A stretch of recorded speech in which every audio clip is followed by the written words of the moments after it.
is not to try to sway anyone's vote. My goal is to show the public why Shreveport can't keep young, talented professionals. You have not heard any council member speak negatively about my overall work performance, my skill set, the quality of the work I produce, or my professionalism. Instead, you've only heard baseless allegations of wrongdoing without so much as an ounce of evidence, all meant to be an assassination of my character. 6 months ago, 5 council members approved my confirmation because they were confident in my ability to do this job.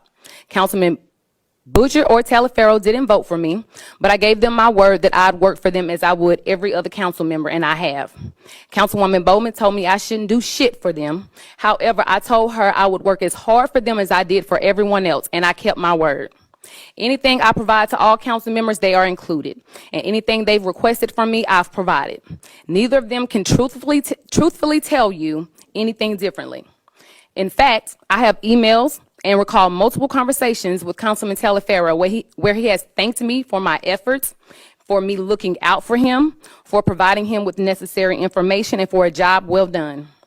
Less than a month ago, after I was publicly humiliated for receiving a raise that I knew nothing about until after it had been given, Councilman Brooks came to my office and told me how great of a job I'm doing and how impressed he was with my knowledge and ability to promptly respond to council members anytime any of them has a question. So imagine my surprise this past Friday when he asked the deputy clerk to add my employment status to the council agenda because he intends to fire me. He nor my other employers had the courtesy to come to me with any of their issues before going public. I even called each of them in hopes of finding out what the problem was because no one has spoken to me. Council members Brooks, Busher, Talaferro, and Bowman did not answer, nor have any of them returned my phone call. I'd also like to add that since the day I started, not one of my bosses has given me any sort of counseling, performance review, or verbal or written warning of any sort, yet they are moving to fire me. I can't help but think this termination is the result of a series of instances where I either spoke out against something I didn't agree with or rejected invitations that I believed were inappropriate. Around the time that I was confirmed, I attended a dinner where Councilwoman Bowman allowed Councilman Brooks to say the word nigga. I gave him pushback in that moment and let him know that it wasn't okay for him to use that word. Yet Councilwoman Bowman said nothing. There was also another council member and his wife present. The other council member stated he didn't hear it, but his wife did, and she was so upset that she left. When I later questioned Councilwoman Bowman about why she remained silent, she told me he was a different type of white guy, and she wasn't going to say anything because she may need him later.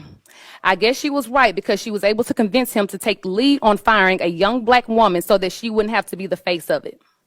Prior to that, Brooks had told me that black women like him and other white men can't get away with the same things that he could with black women. In that same conversation, he told me he hardly ever comes to the council office, but now that I'm working here, he may come more often. I blew off his comments initially, thinking maybe he had too much to drink.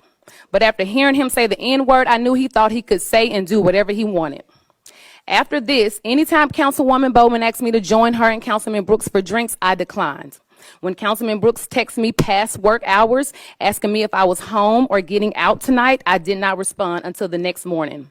When he asked me on multiple occasions to join him at his bar for steak and drinks, I always declined. I also didn't accept Councilwoman Bowman's invitation when she asked me to go to Dallas with her and Councilman Brooks, stating she was going to make him take us shopping. It's clear that at one point these council members were fond of me. In fact, Councilman Brooks was so comfortable with me. Quiet the noise, please. In fact, Councilman Brooks was so comfortable with me that he told me he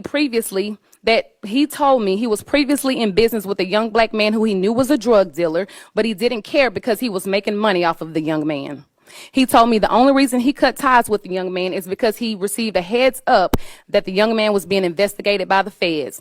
I told him nothing about that was okay, and I guess that's what privilege does for you.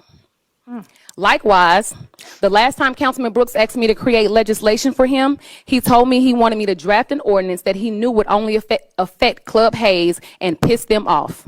I told him he probably shouldn't intentionally create something that he knows will target and negatively impact one business, especially since he's a business owner himself.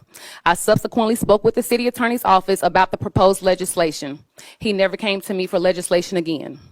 It seems Councilman Brooks' opinion of me may have changed because he doesn't like to be challenged or rejected. However, I will never apologize for speaking out against something I know is wrong. I also won't compromise my standards and integrity by engaging in what I believe is inappropriate behavior just to please someone, even if that someone is my boss. Councilwoman Bowman has been vocal about her disapproval of me speaking with RJ about his job performance.